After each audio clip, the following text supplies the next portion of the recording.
Hi అండి. నేను Swapna. Welcome back to our channel. అందరూ ఎలా ఉన్నారు? నేనైతే బాగున్నాను. మీరు కూడా బాగున్నారనుకుంటున్నాను. మీరు ఎలా ఉన్నారు ఏంటనేది కామెంట్ బాక్స్‌లో కామెంట్ చేసేయండి. వీడియో అయితే లాస్ట్ వరకు చూడండి. మీకు నచ్చుతుంది. వీడియో నచ్చితే లైక్ చేయండి, షేర్ చేయండి. మన ఛానల్‌ని సబ్స్క్రైబ్ చేసుకోండి. పక్కన ఉన్న గంట సింబల్ మీద క్లిక్ చేశారంటే మన ఛానల్‌లోంచి నేను వీడియోలనేవి పెట్టినప్పుడు మీకు నోటిఫికేషన్స్ అనేవి వస్తూ ఉంటాయండి. ఓకే అండి. ఇక్కడైతే నేను ఈరోజు తోమిన గిన్నెలన్నీ ఉన్నాయి కదా! వీటినన్నిటిని అయితే సర్దేస్తున్నాను. ఫస్ట్ ఈ స్టాండ్‌లో ఉన్న గిన్నెలు, ఇక్కడ ఉన్న గిన్నెలు ఇవన్నీ తీసి పక్కన పై స్టాండ్ ఉంది కదా! అందులో అయితే సర్దేస్తున్నానండి.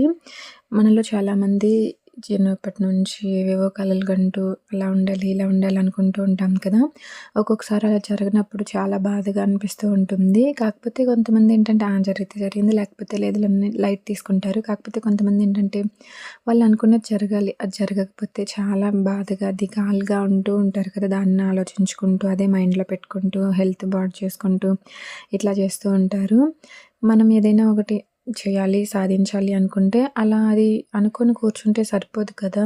ఆ ప్రయత్నం కూడా చేస్తూ ఉండాలి. ఉండే చోటే ఉండి నేను అలా చేయాలి, అలా ఉండాలి, ఇలా ఉండాలి, వాళ్ళేంటి అలా బాగుపడిపోతున్నారు, వాళ్ళేంటి అన్ని డబ్బులు సంపాదిస్తున్నారు, నాకేంటి ఇలా ఉంది, నా లైఫ్ ఏంటి ఇలా అయిపోయిందని బాధపడుతూ కూర్చోవటం కంటే మనకి చేతైనంత వరకు ఏదో ఒక పనైతే ఫస్ట్ స్టార్ట్ చేయాలండి. అలానే ఉండే చోట ఉండటం కంటే ఏదో ఒక పని చేస్తూ ఉండాలి. చేస్తూ ఉంటేనే మన చేతిలో రూ. 10 అనేవి కనపడుతూ ఉంటాయి. ఉండే చోటే ఉండి డబ్బులు లేవు, వాళ్ళని అప్పడగల, వీళ్ళని అప్పడగల, అలా చేయాలి, ఇలా చేయాలని కలలుగంటూ కూర్చుంటే ఏ పని చేయకుండా బద్ధకంగా ఉండే చోట ఉండి కదలకుండా ఎలా సక్సెస్ అవుతాం చెప్పండి? ఏదైనా ఒకటి అనుకున్నాం అనుకోండి, అలా అనుకుంటూ అక్కడే కూర్చొని ఉండిపోతే ఏది జరగదు కదా!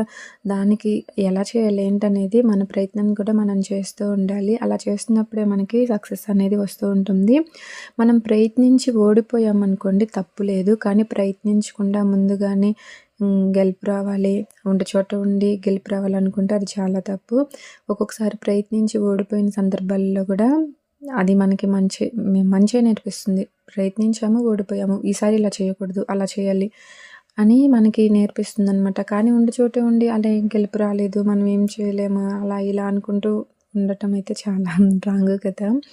నాకైతే అలానే అనిపిస్తుంది. నేనైతే ఈ ఛానల్ అనేది ఎప్పటినుంచో స్టార్ట్ చేద్దాం అనుకుంటూ ఉన్నానండి. కాకపోతే ఇప్పటికి కుదిరిందనమాట. దాదాపు నేను ఛానల్‌ని 5 ఇయర్స్ క్రితమే స్టార్ట్ చేద్దాం అనుకున్నానండి. కరోనా కంటే ముందనమాట.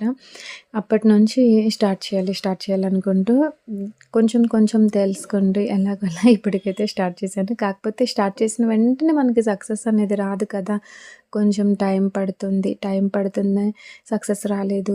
నేను ఇది చెయ్యను, వేస్ట్, ఇంకా ఎందుకు చేయటం అనే ఆలోచనలన్నీ పక్కన పెట్టేసి మనకి సక్సెస్ వచ్చేంత వరకు ప్రయత్నిస్తూనే ఉండాలండి. మనం ప్రయత్నించడంలో తప్పులేదు కదా! తర్వాత ఫలితం అనేది పక్కన పెట్టాలి. మన ప్రయత్నం అనేది మనం చేస్తూ ఉండాలి. ఇప్పుడు ఒక 10 వీడియోలు పెట్టేసాము, ఇవి వైరల్ అవ్వలేదు, ఇవి సక్సెస్ అవ్వలేదు, ఛానల్ మానిటైజేషన్ అవ్వలేదు, ఇంకెందుకు కష్టపడటం వేస్ట్, ఇంకెన్నాళ్ళు టైం వేస్ట్ చేసుకుంటూ ఉంటాము. ఇట్లాంటివన్నీ పక్కన పెట్టేసి ఎటు స్టార్ట్ చేసాం కాబట్టి ఎప్పటినుంచో స్టార్ట్ చేయాలనుకుంటున్నాం కదా! ఇప్పటికి స్టార్ట్ చేసాము. స్టార్ట్ చేసినప్పుడు సక్సెస్ వచ్చేంత వరకు ప్రయత్నించాలి కదా! ఎవరేమనుకుంటే ఏంటి చెప్పండి? అయ్యో! వాళ్ళు అలా అనుకుంటున్నారు, ఇలా అనుకుంటున్నారు అని భయపడుతూ కూర్చున్నామనుకో ఎప్పటికీ మనం ఏమీ చేయలేము. ఇక వాళ్ళకి భయపడుతూ ఉండే చోటే ఉండిపోతాము. అలా కాకుండా మనకంటూ కొంత ధైర్యం చెప్పుకుంటూ చేయాలి, చేయగలము అని చెప్పుకుంటూ ప్రయత్నిస్తూ ఉండాలి. మనం ప్రయత్నించడంలో ఎలాంటి తప్పు లేదండి. ప్రయత్నిస్తూనే ఉండాలి. మనం ప్రయత్నించి ఓడిపోయినా కానీ పెద్దగా ఆ ఓటమి నుంచి కూడా మనం ఏదో ఒకటి నేర్చుకుంటాము. అసలు ప్రయత్నించకుండా ఉండేదానికంటే ప్రయత్నించి ఓడిపోయినా గానీ ఆ ఓటమి నుంచి కూడా ఖచ్చితంగా ఏదో ఒకటి మనం నేర్చుకుంటాము. నిజానికి నాకు ఈ ఛానల్ స్టార్ట్ చేశాననే కానీ స్టార్టింగ్‌లో అసలేం తెలీదు. అలా అని ఇప్పుడు కూడా ఛానల్ గురించి మొత్తం తెలుసని నేను చెప్పట్లేదండి. కాకపోతే మనం చేస్తుంటే నిదానంగా మనకు కూడా కొంత ఏదో ఒక ఐడియా వస్తూ ఉంటది. ఇలా చేయకూడదు, ఇలా చేయాలా, సరే పర్లేదు ఇలా చేయొచ్చు అని ఏదో ఒకటి మనకు కూడా వస్తూ ఉంటుంది. ఖచ్చితంగా మనకు కూడా సక్సెస్ అనేది వస్తుంది. నేనైతే 100% నమ్ముతున్నానండి. నాకైతే ఛానల్ మానిటైజేషన్ అవుతుందని. కాకపోతే కొంత టైం పడుతుందనైతే అనుకుంటున్నాను. అది ఎన్నాళ్ళనైతే చెప్పలేము కదా! అది మన చేతుల్లో ఉండదు. సంవత్సరం, 2 సంవత్సరాలు, 3 సంవత్సరాలు కూడా పట్టొచ్చు. కాకపోతే వెయిట్ చేస్తూ మన ఓపికని పరీక్షించుకుంటూ మనం నెట్టుకుంటూ రావాలనమాట.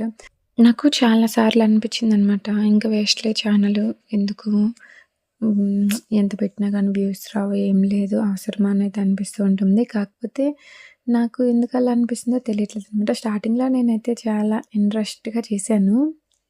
కేవలం టైమ్ పాస్‌కి ఇంట్రెస్ట్‌గా చేయాలి, ఏదో ఒకటి చేసి పెట్టాలి అన్నట్టుగా పెట్టాను. కానీ కాకపోతే ఇప్పుడు ఏంటంటే ఛానల్ మానిటైజేషన్ ఖచ్చితంగా అవ్వాలి, అవ్వాలి అనైతే పడిందనమాట మనసులో. దాని గురించి కొంచెం వ్యూస్ రాకపోతే అబ్బా! రావట్లేదు కదా! అవసరమా చేయటం అని అప్పుడప్పుడు అనిపిస్తూ ఉంటుంది. ఎందుకంటే ఒక వీడియో షూట్ చేసుకొని, ఎడిటింగ్ చేసుకొని, వాయిస్ ఓవర్ ఇచ్చి ఇట్లా ఇవన్నీ చేయటం అంత ఈజీ అయితే కాదు. ఇవన్నీ చేసుకుంటూ ఇంత కష్టపడుతున్నా గానీ ఇంత కూడా ఫలితం అనేది రావట్లేదు అనే బాధ కొంత ఉంటుంది. కాకపోతే నాకు ఇలా అనిపించినప్పుడల్లా నేనైతే కొన్ని టెక్ ఛానల్స్ చూస్తాను కదా! వాళ్ళు చెప్పే మాటలు వింటే పర్లేదు ఎప్పటికైనా నాకు సక్సెస్ వస్తది అన్న ధైర్యం అయితే వస్తూ ఉంటుందనమాట. నేనైతే ఇలా అనిపించినప్పుడల్లా టెక్ ఛానల్స్ అయితే చూస్తూ ఉంటాను. వాళ్ళు చెప్పే మాటలు వింటుంటే మనకి కొంచెం ధైర్యంగా అనిపిస్తూ ఉంటుంది. ఇప్పుడు కాకపోతే ఇంకొక 6 నెలలకైనా వస్తది. 6 నెలలు కాకపోతే ఇంకొక సంవత్సరం ఎప్పటికైనా సక్సెస్ అనేది వస్తుందిలే. ఫస్ట్ మన ప్రయత్నం అనేది మనం చేయాలి కదా! అని అయితే నాకు అనిపిస్తూ ఉంటుంది. వాళ్ళ మాటల ద్వారా అంత ధైర్యం వస్తుందనమాట మనకి. నిజంగా టెక్ ఛానల్స్ వాళ్ళు గ్రేట్ అబ్బా! మనకి తెలియని విషయాలు చాలా చెప్తూ ఉంటారు కదా! నిజంగా. వాళ్ళ ఛానల్ గురించి అయితే పక్కన పెట్టండండి. వాళ్ళు వాళ్ళ ఛానల్ గురించి ఆలోచించడం కంటే, మిగతా క్రియేటర్స్ గురించి ఆలోచించటమే ఎక్కువుంటుంది. ఇది మాత్రం నిజమనమాట. వాళ్ళేంటి వాళ్ళ ఛానల్ గురించి వాళ్ళు పెట్టుకున్నారు, వాళ్ళు చెప్తున్నారని అనుకుంటూ ఉంటాం. కానీ, అది అయితే కరెక్ట్ కాదండి. వాళ్ళు చాలా వరకు క్రియేటర్స్ గురించి ఆలోచించి అన్నీ చెప్తూ ఉంటారు. నిజానికి వాళ్ళు చెప్పినవన్నీ మనం ఫాలో అవుతూ వచ్చామనుకో, ఖచ్చితంగా ఛానల్ మానిటైజేషన్ అయితే అవుతుందండి. భయపడాల్సిన పనే ఉండదు. మనకి యూట్యూబ్ నుంచి వచ్చిన ప్రతి అప్డేట్ తెలుస్తూ ఉంటుంది, మనం వాళ్ళని ఫాలో అవ్వటం ద్వారా. చెప్పాను కదా! నాకు చాలా సందర్భాలలో ఇంకా ఛానల్ స్టాప్ చేద్దామనుకున్నప్పుడు అవి చూడటం వల్లే కొంచెం ధైర్యంగా పర్లేదులే సక్సెస్ ఎప్పటికైనా వస్తది. మన ప్రయత్నం అనేది మనం చేద్దామన్నట్టుగా చేస్తూ ఉన్నాను. నిజానికి నేను చాలా నార్మల్‌గా హ్యాపీగానే వీడియోస్ అవి చేసుకుంటూ పెడుతూ ఉంటాను రెగ్యులర్‌గా. కాకపోతే కొంతమంది అంటూ ఉంటారు కదా! ఇంకా మానిటైజేషన్ అవ్వలేదా? ఇంకెందుకు అవసరమా? ఆపేయొచ్చు కదా! ఎందుకు ఇంకా ఇలాంటివన్నీ చేస్తూ ఉంటావు? టైం వేస్ట్ అని ఇట్లా అంటూ ఉంటారు కదా! వాళ్ళన్నప్పుడు అనిపిస్తూ ఉంటదనమాట. వాళ్ళన్న దానికైనా నా ఛానల్ మానిటైజేషన్ అయ్యి వాళ్ళకి చూయించాలి అనైతే అనిపిస్తూ ఉంటది. ఇంక ప్రతిసారి వాళ్ళకేం చెప్పగలం? నాకు ఇంట్రెస్ట్ నేను చేస్తాను అది ఇది అని చెప్పలేను కదా! వాళ్ళకేంటో అంత ఇబ్బంది నాకైతే తెలీదు కానీ నేనైతే చాలా హ్యాపీగానే, ఇంట్రెస్ట్‌గానే చేసుకుంటున్నాను. ఇలా నాకు వీడియోస్ అనేవి చేయటం వల్ల నాకెలాంటి ఇబ్బంది లేదు. ఇబ్బందైనా పర్లేదు. మనకిష్టమైన దానికోసం కష్టమైనా భరించాలంటారు కదా! అలాగే. నాకిష్టం కాబట్టి ఇలా చేయటం వీడియోస్ అవి కొంచెం కష్టమైనా భరిస్తాననమాట. పర్లేదు. కాకపోతే మీరెవరు బాధపడాల్సిన పని లేదు. నాకెలాంటి టైం వేస్ట్ అవ్వదు. అలాగే మనీ వేస్ట్ అవ్వదు. అయినా గానీ మీకంత ప్రాబ్లమ్ అయితే ఏముండదనమాట. నా గురించి నాకు తెలుసు కదా! నేనేం చేయాలి ఏంటనేది. అందుకని సలహాలివ్వటం అయితే మానుకుంటే బెస్ట్ అనైతే చెప్తున్నాను. సలహాలివ్వండి. కాకపోతే ఎదుటి వాళ్ళకి పనికొచ్చే సలహాలివ్వండి. వాళ్ళేదైనా చేతకాని దాన్ని చేయగలుగుతారు, చేయండి అని ఇట్లాంటివి చెప్తే కొంచెం ధైర్యంగా ఉంటుంది. కానీ వాళ్ళు చేసే పనిని కూడా వద్దు, నువ్వు చేయలేవు, నీకెందుకు అవసరమా ఇట్లా అంటే ఇంకెట్లా చెప్పండి? ఏదో ఒకటి చేద్దామని స్టార్ట్ చేశాను కదా! చెయ్యనివ్వండి. సక్సెస్ వస్తే వస్తది, లేకపోతే లేదు. దాంట్లో మీకొచ్చే నష్టమేముంటది చెప్పండి? ఏముండదు కదా! ఎందుకు ఊరికే పక్కనోళ్ళని ఏదైనా చేద్దామనుకున్న వాళ్ళని స్టాప్ చేయాలని చూస్తూ ఉంటారు. ఎందుకు ఏం ఆలోచించాలనుకుంటారో నాకు తెలీదు కానీ, అది మాత్రం కరెక్ట్ అని అయితే నాకు అనిపించట్లేదు. ఏదైనా చేయాలి అనుకున్నప్పుడు అది మంచి, చెడు పక్కన పెట్టి వాళ్ళకి ముందు సపోర్ట్‌గా ఉండాలి. ఇది నువ్వు చెయ్యగలవు చెయ్యి. కొంచెం ధైర్యం చెప్పే మాటలు చెప్తే ఎలా ఉంటది? వద్దు ఎందుకు అవసరమా? నీకవసరం లేదు అని కొంచెం వెనక్కి లాగే మాటలు చెప్తే ఎలా ఉంటది? ఏదైనా మంచైనా, చెడైనా మనకి మనం చెప్పే మాటలేనండి మంచి చెప్తే మంచే పర్లేదు చేయొచ్చంట అని ఆలోచిస్తారు. లేదు వద్దు అది ఇది అంటే అమ్మో! వద్దంటున్నారు కదా! చేయాలా వద్దా అని టెన్షన్‌గా ఫీల్ అవుతారు. మనకి మంచైనా, చెడైనా ఏదైనా మాటలే కదండీ! ఒక మనిషిని మార్చగలిగేది. మాటల ద్వారా మనుషుల్ని మార్చొచ్చు. అది మంచిగా అయినా, చెడుగా అయినా. ఇప్పుడు మన మంచి ఫ్రెండ్స్ ఉన్నారనుకోండి, వాళ్ళేదన్నా మనకేదన్నా చేయాలనిపించినప్పుడు ఫస్ట్ వాళ్ళకి చెప్తాను కదా! ఇలా చేయొచ్చా? లేదా? అని. వాళ్ళు చేయొచ్చు, చేయగలవు, చెయ్యి అని మనకి కొంచెం ఎంకరేజ్ చేస్తూ మాట్లాడారనుకోండి, మనకు కూడా ధైర్యంగా ఉంటుంది. అదే వద్దు నీకవసరమా? నీకెందుకు? అలా ఇలా అని చెప్పేసి మనకు వెనక్కి లాగినట్టు మాట్లాడేస్తే, అమ్మో! వద్దంటున్నారు కదా! అని మనకు కూడా భయమేస్తుంది కదా! మనం ధైర్యంగా ఉండాలన్నా, దిగాలుగా ఉండాలన్నా, బాధపడాలన్నా, సంతోషపడాలన్నా ఒక మాట వల్లే సాధ్యమండి. మనం మాట్లాడే మాటలు ఎదుటి వ్యక్తిని చాలా బాధ పెట్టగలవు.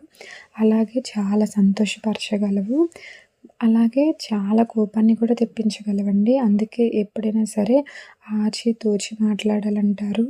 మన మాటలే మనకి పెద్ద ముప్పును కూడా తెచ్చిపెట్టే సందర్భాలు కూడా లేకపోలేదండి, ఉంటాయి.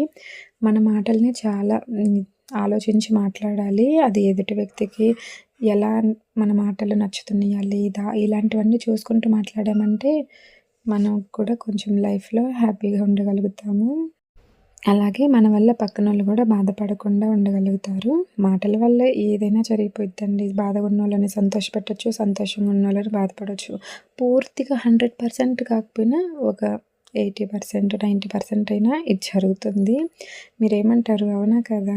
మీకేమనిపిస్తుంది ఏంటనేది కామెంట్ బాక్స్‌లో కామెంట్ చేసేయండి. ఓకే అండి. ఇదిగో ఇక్కడైతే నేను రైస్ అయితే పెట్టేస్తున్నానండి. ఇంకా ఈరోజు చిక్కుడుకాయ కర్రీ అయితే చేశాననమాట. ఇంకా చిక్కుడుకాయ కర్రీ అలాగే రైస్ పెట్టుకొని తింటున్నాను. టేస్ట్ అయితే సూపర్‌గా ఉంది కర్రీ. వర్షం అయితే ఇంకా పడుతూనే ఉందండి. తుప్పర్లులాగా పడుతూనే ఉన్నాయి. ఏంటో వారం నుంచి జల్లులు గారుతూ ఉన్నాయన్నమాట. అందువల్ల అంత బట్టలన్నీ అసలకి ఎలా పడితే అలా ఉన్నాయి. ఆరనే ఆరట్లేదు. చిరాకుగా ఉంటది కదా! బట్టలు ఆరకపోతే స్మెల్ కూడా వస్తూ ఉంటది కదా! ఓకే అండి. ఈ వీడియో అయితే మీకు ఎలా అనిపించిందో చెప్పండి. ఈ వీడియో మీకు నచ్చితే లైక్ చేయండి, షేర్ చేయండి, మన ఛానల్ని సబ్స్క్రైబ్ చేసుకోండి. Thank you for watching. మరొక మంచి వీడియోతో కలుద్దామండి. Bye bye.